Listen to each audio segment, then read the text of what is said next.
नमस्कार, मैं रचना शर्मा चढ़ती कला टाइम टीवी देख रहे सभी दर्शकों का स्वागत करती हूं। आप देख रहे हैं उत्तर प्रदेश के खास समाचार। देश के पूर्व उप प्रधानमंत्री और बीजेपी के वरिष्ठ नेता लाल कृष्ण आडवाणी 94 साल के हो गए हैं। 8 नवंबर को उनके जन्मदिन के मौके पर बीजेपी के वरिष्ठ नेताओं ने उन्हें शुभकामनाएं दी और उनकी लंबी आयु की कामना की। प्रधानमंत्री नरेंद्र मोदी ने उन्हें शुभकामनाएं देते हुए उनकी लंबी आयु की कामना की। वहीं आडवाणी जी के जन्मदिन के मौके पर मुख्यमंत्री योगी आदित्यनाथ ने भी उनको शुभकामनाएं दी। सीएम योगी ने कहा कि भाजपा परिवार के अभिभावक, मूल्य आधारित राजनीति के सशक्त हस्ताक्षर, उत्कृष्ट प्रशासक एवं हम सभी के मार्गदर्शक श्री लाल कृष्ण आडवाणी जी को जन्म दिवस की हृदय तल से बधाई। प्रभु श्री राम से प्रार्थना है कि आपको उत्तम स्वास्थ्य तथा सुदीर्घ व मंगलमय जीवन प्रदान करें। बता दें कि भाजपा के वरिष्ठ नेता और देश के 7वें उप प्रधानमंत्री लाल कृष्ण आडवाणी का जन्म पाकिस्तान के कराची में 8 नवंबर 1927 को एक हिंदू सिंधी परिवार में हुआ था। उनके पिता का नाम किशन चंद आडवाणी और मां का नाम ज्ञानी देवी है। उनके पिता पेशे से एक उद्यमी थे। राम भक्तों के लिए हमेशा से फिक्रमंद रहने वाली योगी आदित्यनाथ सरकार ने भक्तों को बड़ा तोहफा दिया है। सीएम योगी ने राम भक्तों के लिए धार्मिक स्थलों के दर्शन करने हेतु रामायण सर्किट ट्रेन संचालित करने का फैसला किया है। इस ट्रेन की सबसे खास बात यह है कि यह महज 17 दिनों के अंदर राम भक्तों को अयोध्या से लेकर रामेश्वर तक के दर्शन कराएगी। इसमें सीतामढ़ी व चित्रकूट भी शामिल है। इसी कड़ी में 7 नवंबर को यानी कि बीते कल को पहली मर्तबा ट्रेन रवाना हुई। इसे लेकर यात्रियों को उत्साह देखने का ही बनता रहा। ऐसे में अब इसे लेकर यात्रियों की क्या और कैसा अनुभव रहता है, यह तो फिलहाल आने वाला वक्त ही बताएगा। सीएम योगी ने इस संदर्भ में ट्वीट कर कहा है कि श्रद्धालुजन को प्रभु श्री राम से जुड़े पावन स्थलों के सुगमता पूर्वक दर्शन कराने हेतु आईआरसीटी ने रामायण सर्किट ट्रेन शुरू की है। आस्था का सम्मान करते हुए इस पुनीत कार्य हेतु सभी राम भक्तों की ओर से आदरणीय प्रधानमंत्री जी को कोटि कोटि धन्यवाद। बता दें कि रामायण सर्किट की सबसे खास बात यह है कि यह महज 7500 किलोमीटर की यात्रा महज 17 दिनों में पूरी करने में उपयोगी है। इस ट्रेन का पड़ाव अयोध्या से शुरू होकर रामेश्वर पर खत्म होगा। वहीं अगर इस ट्रेन में सफर करने के दौरान लगने वाली कीमत की बात करें तो फर्स्ट क्लास की बुकिंग 1,02,095 रुपए और सेकंड क्लास में 82,950 रुपए होगी। फिलहाल तो श्रद्धालुओं में इस ट्रेन को लेकर खासा उत्साह देखने को मिल रहा है। उत्तर प्रदेश के मुख्यमंत्री योगी आदित्यनाथ आज शामली के दौरे पर पहुंचे। सीएम योगी ने शामली के कैराना पहुंचकर यहां पीएससी कैंप फायरिंग रेंज सहित करोड़ों रुपए की परियोजनाओं का लोकार्पण व शिलान्यास किया। मुख्यमंत्री योगी आदित्यनाथ ने कैराना से प्लान करने के बाद वापस लौटे व्यापारियों से भी मुलाकात की। सोमवार सुबह कैराना के पब्लिक इंटर कॉलेज में बनाए गए हेलीपैड पर मुख्यमंत्री के हेलीकॉप्टर की लैंडिंग हुई। यहां से वह बेगमपुरा निवासी व्यापारी विजय मित्तल के परिवार से मुलाकात करने पहुंचे। इसके बाद विजय सिंह पार्थिक महाविद्यालय में पहुंचकर जनसभा को संबोधित किया। वह ऊंचा गांव में बनने वाले PS battalion camp, UP roadways bus stand और करोड़ों रुपए की अन्य परियोजनाओं का लोकार्पण व शिलान्यास किया। मुख्यमंत्री ने जिले में पीएससी कैंप व फायरिंग रेंज की स्थापना की आधारशिला की सौगात दी। आज हम सब आपकी चिर प्रशिक्षित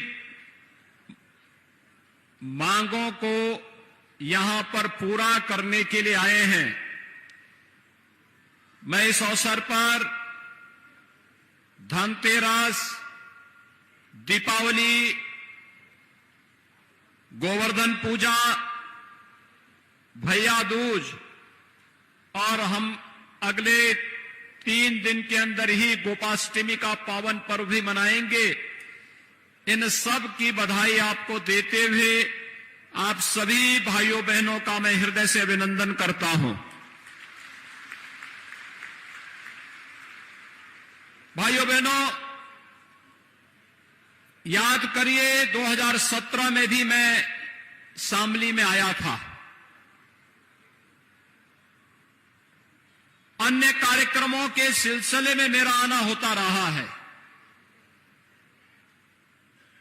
और तब मैंने कैराना के बारे में कहा था कि यहां पर सुरक्षा का बेहतर वातावरण देंगे। मुझे याद है कैराना की इस पीड़ा को बाबू हुकुम सिंह जी ने जोर शोर से उठाया था। आज बाबू हुकुम सिंह जी हमारे बीच में नहीं हैं। मैं उन्हें उनकी स्मृतियों को नमन करते हुए विनम्र श्रद्धांजलि अर्पित करता हूं। और भाइयों बहनों,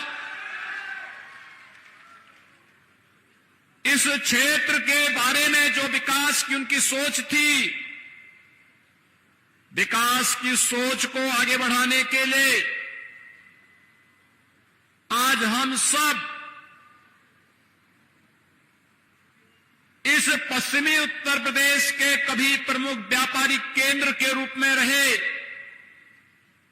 इस कैराना कस्बे में ढेर सारी परियोजनाओं के साथ आए हैं। याद करिए 2017-18 में यहां के नागरिकों ने, यहां की बहनों ने, यहां की बेटियों ने, यहां के प्रमुख व्यापारी और उद्योगपतियों ने एक मांग की थी कि यहां पर पुलिस चौकी का सुदृढ़ीकरण होना चाहिए। हम लोग उस कार्य को पहले ही कर चुके हैं। हमारे जनप्रतिनिधि बराबर इस बात को कहते थे कि यहां पर पीएससी का एक बटालियन होना चाहिए। और भाइयों बहनों, 250 करोड़ रुपए की लागत से पीएससी की इस बटालियन का आधारशिला रखने के लिए आज मैं यहां पर आया हूं।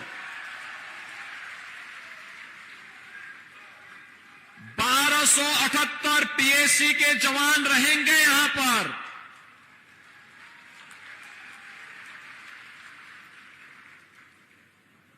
ये पीएससी का एक बटालियन, कैंप छोटा होता है, बटालियन बड़ी होती है। यहां पर किसी भी विपरीत परिस्थिति का सामना करने के लिए यहां के प्रत्येक नागरिक के मन में सुरक्षा का एक नया विश्वास जागृत करने के लिए बड़ी भूमिका का निर्वहन करेगा। और यही तो आश्वासन देने के लिए आज एक बार फिर से मैं आपके पास आया हूं, आपसे कहने के लिए।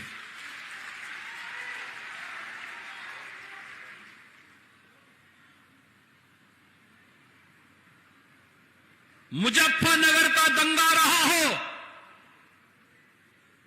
या फिर कैराना का पलायन, ये हमारे लिए राजनीतिक मुद्दा नहीं, बल्कि प्रदेश और देश के आन मान और शान पर आने वाली आंच का मुद्दा रहा है। और हम लोग जब सत्ता में नहीं थे तब भी हम लोग कहते थे कि इस प्रकार की कायराना हरकतों को हम स्वीकार नहीं करेंगे। और सत्ता में आए तो अपराध और अपराधियों के प्रति जीरो टॉलरेंस की नीति के तहत कार्य प्रारंभ हुआ। कभी कैराना कस्बे में यहां के व्यापारी और यहां के नागरिकों को पलायन करने के लिए मजबूर करने वाले अपराधी आपने विगत 4.5 वर्ष के अंदर देखा होगा, स्वयं पलायन करने के लिए मजबूर हो गए। मुख्यमंत्री योगी आदित्यनाथ आज जनपद रामपुर में पहुंचे। अपने आगमन के दौरान जनपद में सीएम योगी ने 63 करोड़ की 20 परियोजनाओं का लोकार्पण शिलान्यास किया। मुख्यमंत्री योगी आदित्यनाथ का आज सोमवार को गांधी स्टेडियम में कार्यक्रम हुआ। यहां सीएम ने विभिन्न योजनाओं के लाभार्थियों को लाभान्वित किया। इसके अलावा जनपद में संचालित 20 विकास परियोजनाओं का लोकार्पण और शिलान्यास किया गया। इन परियोजनाओं में 324 लाख की अग्निशमन केंद्र बिलासपुर, 274 लाख की विकास खंड बिलासपुर में डिग्री कॉलेज में बालिका छात्रावास का निर्माण, 1142 लाख की स्वार पुनर्गठन पेयजल योजना, 120 लाख की गौ संरक्षण केंद्र नसीराबाद मिल की निर्माण परियोजना और 73 लाख की रामपुर सैफनी में सिविल कार्य का निर्माण, 667 लाख का राजकीय औद्योगिक प्रशिक्षण केंद्र शाहबाद के निर्माण, 141 लाख में पुलिस लाइनों में 32 महिलाओं हेतु हॉस्टल और बैरक का निर्माण, 537 लाख में नवीन मंडी और समिति बिलासपुर के परिसर में 5000 मीट्रिक टन गोदाम का निर्माण, 483 लाख में नवीन मंडी रामपुर परिसर में 5000 मीट्रिक टन के गोदाम का निर्माण की परियोजना शामिल है। जिन परियोजनाओं का शिलान्यास किया जाना है उनमें 140 लाख की लागत की सैदगार में कॉमन सर्विस सेंटर का निर्माण, 140 लाख का रामपुर के शाहबाद में कॉमन सर्विस सेंटर निर्माण, 70 लाख में राजकीय महाविद्यालय बिलासपुर में क्लासरूम आदि का निर्माण, 503 लाख में खरसौल विद्युत उपकेंद्र का निर्माण, 500 लाख में बिलासपुर विद्युत उपकेंद्र का निर्माण, 359 लाख में विद्युत उपकेंद्र अनवरिया तालिबाबाद का निर्माण, 176 लाख में कस्तूरबा गांधी बालिका विद्यालय चमरोआ में बालिका छात्रावास, इतनी ही धनराशि में मिल्क में बने छात्रावास, शाहबाद में बने छात्रावास और स्वार में बने छात्रावास की परियोजनाएं शामिल हैं। इन सभी परियोजनाएं 63 करोड़ 59 लाख का लोकार्पण व शिलान्यास मुख्यमंत्री के हाथों किया गया।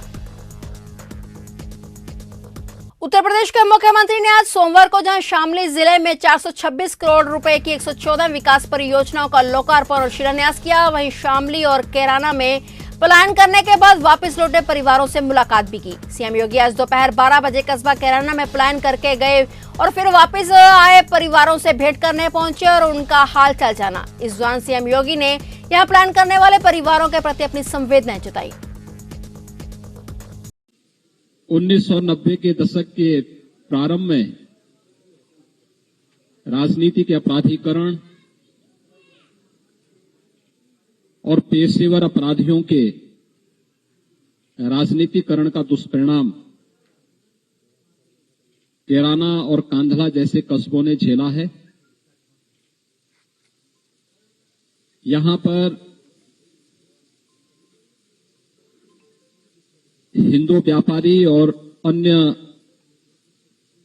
हिंदुओं को व्यापक पैमाने पर प्रताड़ित करके यहां से पलायन करने के लिए मजबूर कर दिया गया था।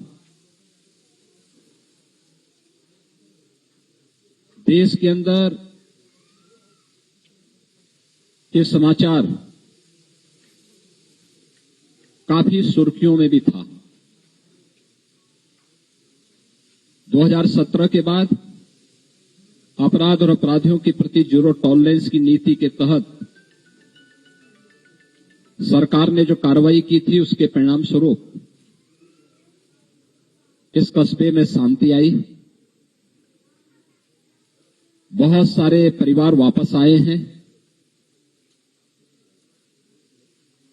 2017 में जब मैं यहां आया था, तब यहां के लोगों ने मांग की थी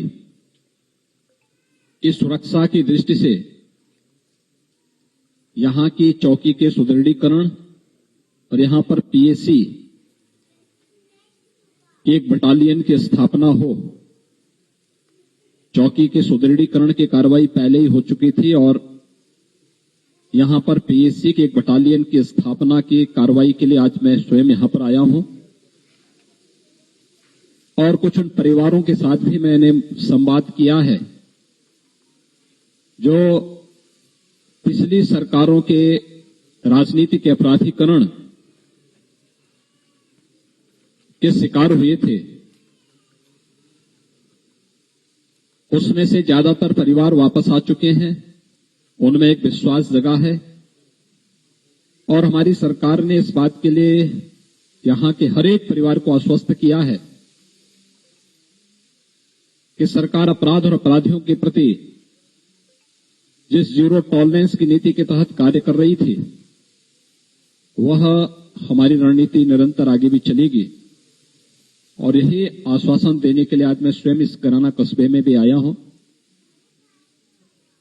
बच्चों के अंदर, महिलाओं के अंदर एक विश्वास देखने को मिला है और ये विश्वास अवश्य रंग लाएगा, क्योंकि अब एक कैराना कस्बा आपराधिक गतिविधियों का नहीं बल्कि विकास की प्रक्रिया के साथ तेजी के साथ आगे बढ़ा है। यहां की जो मांग थी कि यहां पर अक्सर जाम होता है, आज बाईपास बन रहा है। औद्योगिक इकाइयों का यहां पर पुनर्गठन के साथ साथ नई इकाइयां लग रही हैं। काफी बड़े पैमाने पर यहां की जो औद्योगिक प्राधिकरण है, उसके माध्यम से विकास और निवेश की जो संभावनाएं यहां पर बनी है, उसके माध्यम से बहुत सारे लोगों को स्थानीय स्तर पर ही रोजगार मिलना प्रारंभ हुआ है, व्यापार बढ़ना प्रारंभ हुआ है। और हमें विश्वास है कि सरकार की 2017 में आने के बाद से जो नीति रही है और आदरणीय प्रधानमंत्री जी का जो एक मंत्र रहा है, सबका साथ सबके विकास का, तो हम विकास भी सबका करेंगे, शासन की योजनाओं का लाभ भी सबको देंगे, बिना भेदभाव के देंगे, लेकिन बगैर तुष्टीकरण की नीति को अपनाए हुए अपराध और अपराधियों के प्रति कठोरतम कार्रवाई करने के अपने संकल्प के साथ ही आज हमारी सरकार और मैं स्वयं यहां पर आया हूं। मथुरा के छाता शेरगढ़ रोड स्थित खेतों में पेड़ से लटका हुआ शव मिला है। पेड़ से लटके हुए लड़के का नाम वासी बताया जा रहा है। मृतक विशंबरा फूलगढ़ी मथुरा का रहने वाला है। इसके हाथ पर मोबाइल नंबर भी लिखा हुआ है, जिसकी सूचना परिजनों को दे दी गई है और मृतक के शव को पुलिस ने कब्जे में लेकर आगामी जांच शुरू कर दी है। बहराइच से एक ऐसा मामला सामने आया है जहां एक पीड़ित महिला ने एक अधिकारी पर अपने पति को प्रताड़ित करने के आरोप लगाए हैं। महिला का कहना है कि मुख्य विकास अधिकारी की प्रताड़ना से तंग आकर उसके पति की जान पर बन गई है। उसने बताया कि उसके पति कंप्यूटर व्यवसायी हैं, जिसने लगभग 10 महीने पहले सीडीओ बहराइच के हाथों कंप्यूटर बेचा था, लेकिन सीडीओ ने लगभग 10 महीने बाद कंप्यूटर को नकली बताकर उसके पति पर दूसरा कंप्यूटर देने का दबाव बनाया था। सीडीओ बहराइच की प्रताड़ना से तंग कंप्यूटर व्यवसायी जिलाधिकारी बहराइच के समक्ष हाजिर हुआ था। पीड़ित की पत्नी के अनुसार जिलाधिकारी महोदय ने पीड़ित कंप्यूटर व्यवसायी के पक्ष में फैसला किया था, जिसके बाद भी सीडीओ महोदय का गुस्सा शांत नहीं हुआ और उसके पति को बेइज्जत किया गया। पीड़ित कंप्यूटर व्यवसायी यह सब सहन नहीं कर पाया और उसकी हालत खराब हो गई। खराब हालत के चलते पीड़ित कंप्यूटर व्यवसायी को हॉस्पिटल में एडमिट कराया गया। पीड़ित की पत्नी ने पति की हालत खराब के कारण सीडीओ बहराइच को बताया। पीड़ित की पत्नी ने पति की खराब हालत का कारण सीडीओ बहराइच को बताया है और सीएम योगी आदित्यनाथ से मदद की गुहार लगाई है। चाहते हैं कि मुख्य विकास अधिकारी कविता वीणा जी के कारण हमारे पति की ये हालत हुई है। मैं माननीय मुख्यमंत्री जी से ये कहना चाहती हूँ, अगर इस तरह से हमारे यहाँ ISPCS होते रहे, आम जनता को परेशान करते रहे, तो केवल उनके आगे या तो ये स्थिति आएगी या तो फिर आत्महत्या की स्थिति आएगी। तो ऐसा मैं मुख्यमंत्री जी से इतना चाहती हूँ कि ऐसे ISPCS के ऊपर या जितने भी ऐसे भ्रष्ट अधिकारी हैं उनके ऊपर उचित से उचित कार्रवाई की जाए और हमको न्याय दिलाया जाए। मेरे पति की जो ये हालत हुई है आज कविता वीणा मुख्य विकास अधिकारी के कारण हुई है और मैं केवल कार्रवाई चाहती हूँ, क्योंकि मेरे लिए जीवनार्जन के लिए केवल मेरे हस्बैंड है, मेरा और कोई है नहीं। मेरे पूरे परिवार की जिम्मेदारी मेरे हस्बैंड के ऊपर है और इस तरह से अगर वो प्रताड़ित करेंगी, परेशान करेंगी तो आम जनता कहाँ जाएगी। बस मैं यही आग्रह करती हूँ मुख्यमंत्री योगी आदित्यनाथ जी से कि ऐसे IAS अगर हमारे शहर में या किसी भी शहर में जाएंगे तो आम जनता सुरक्षित नहीं है, क्योंकि केवल प्रताड़ना और कुछ भी नहीं है, केवल प्रताड़ित करती है। बस मैं योगी आदित्यनाथ जी से इतना कहना चाहती हूँ कि मुझे न्याय दिलाने का कष्ट करें। नंदगांव के नंदीश्वर पर्वत स्थित नंद भवन में पंचम नंद महोत्सव का भव्य आयोजन सर्व ब्राह्मण महासभा के तत्वाधान में किया गया। इस अवसर पर कार्यक्रम में भजन संध्या और विविध सांस्कृतिक आयोजन किए गए। इस कार्यक्रम के मुख्य अतिथि पूर्व IAS और उत्तर प्रदेश भाजपा के उपाध्यक्ष अरविंद कुमार शर्मा रहे। कार्यक्रम आयोजकों के इस अवसर पर उनका पटुका उड़ाकर व माल्यार्पण कर जोरदार स्वागत किया गया। कार्यक्रम में सांस्कृतिक प्रस्तुतियों के बाद विप्र विभूतियों को ब्राह्मण रत्न सम्मान से सम्मानित किया गया। कार्यक्रम में पहुंचने पर पत्रकारों से बातचीत करते हुए वरिष्ठ भाजपा नेता अरविंद कुमार शर्मा ने नंदगांव आगमन को ईश्वर की कृपा और अपना सौभाग्य बताया। मुझे इस अवसर पे सबसे पहले तो अपने मित्र, सखा और गुरु समान माननीय दीपक गोस्वामी जी का धन्यवाद करना है कि उन्होंने हमें इस दुर्लभ अवसर पे बुलाया। मैं यहाँ आकर के धन्य हुआ। नंदगांव आने की मेरी बहुत पुरानी इच्छा रही है, बरसाने और नंदगांव देखने की, तो आज पूरी हुई है, तो मैं अपने को धन्य मानता हूँ। नंदलाल का दर्शन भी हुआ, उससे भी मुझे बहुत प्रसन्नता है मन में और मैं भगवान के चरणों में हमेशा अपना शीश झुकाता हूँ। भगवान के चरणों में मुझे स्थान मिले, मेरी भक्ति मिले, मेरी भक्ति स्वीकार्य हो, ऐसी मैंने प्रभु से प्रार्थना किया। साथ ही ब्राह्मण महासभा के बहुत से उत्साही जो राष्ट्रीय अध्यक्ष और अन्य पदाधिकारीगण हैं, उन लोगों ने मेरा सम्मान किया, ब्राह्मण रत्न का सम्मान दिया और वैसे भी मुझे बहुत स्नेह और बहुत प्यार मैं जब से आया हूँ तब से मिल रहा है। मैं बहुत अभिभूत हूँ कि ईश्वर की कृपा है कि मुझे इतना प्यार जनता का और सामान्य वर्ग का और साथ में ब्राह्मण वर्ग का मुझे मिल रहा है। मैं आप सबका भी बहुत बहुत धन्यवाद। मुख्यमंत्री योगी आदित्यनाथ एक बार फिर से मथुरा आ रहे हैं। श्री कृष्ण जन्माष्टमी के बाद गोपाल की भूमि में मुख्यमंत्री का यह दौरा गोपाष्टमी से एक दिन पहले होने जा रहा है। मुख्यमंत्री यहां उत्तर प्रदेश ब्रज तीर्थ विकास परिषद द्वारा वृंदावन कुंभ मेला स्थल पर आयोजित वज्र रज उत्सव का शुभारंभ 10 नवंबर को करेंगे और इस दौरान ब्रज तीर्थ विकास परिषद की बोर्ड बैठक की अध्यक्षता भी करेंगे। वृंदावन के कुंभ मेला क्षेत्र में आयोजित हो रहे ब्रज रज उत्सव का शुभारंभ मुख्यमंत्री करेंगे। सीएम यहां केंद्रीय अल्पसंख्यक मंत्रालय की हुनर हाट और केंद्रीय टेक्सटाइल के शिल्प मेला का निरीक्षण भी करेंगे। वृंदावन के पर्यटन सुविधा केंद्र पर मुख्यमंत्री की अध्यक्षता में ब्रज तीर्थ विकास परिषद की बोर्ड बैठक भी होगी। मुख्यमंत्री के आगमन को लेकर जिला प्रशासन तैयारियों में जुट गया है। ब्रज रजो उत्सव में मुख्यमंत्री के आगमन की संभावना को देखते हुए प्रशासनिक स्तर पर तैयारियां की जा रही हैं। वृंदावन के यमुना किनारे देवराहा बाबा घाट पर कुंभ मेला क्षेत्र में 10 से 19 नवंबर तक ब्रज रजोत्सव में ब्रज संस्कृति पर आधारित सांस्कृतिक एवं रंगारंग कार्यक्रम आयोजित किए जाएंगे। रजोत्सव में ब्रज संस्कृति से संबंधित धार्मिक परंपरागत लोक नृत्य के साथ साथ सांस्कृतिक कार्यक्रम का आयोजन भी किया जाएगा। फिलहाल उत्तर प्रदेश के विशेष समाचारों में इतना ही। तब तक के लिए देखते रहिए चढ़ती कला टाइम टीवी और मुझे दीजिए इजाजत। धन्यवाद।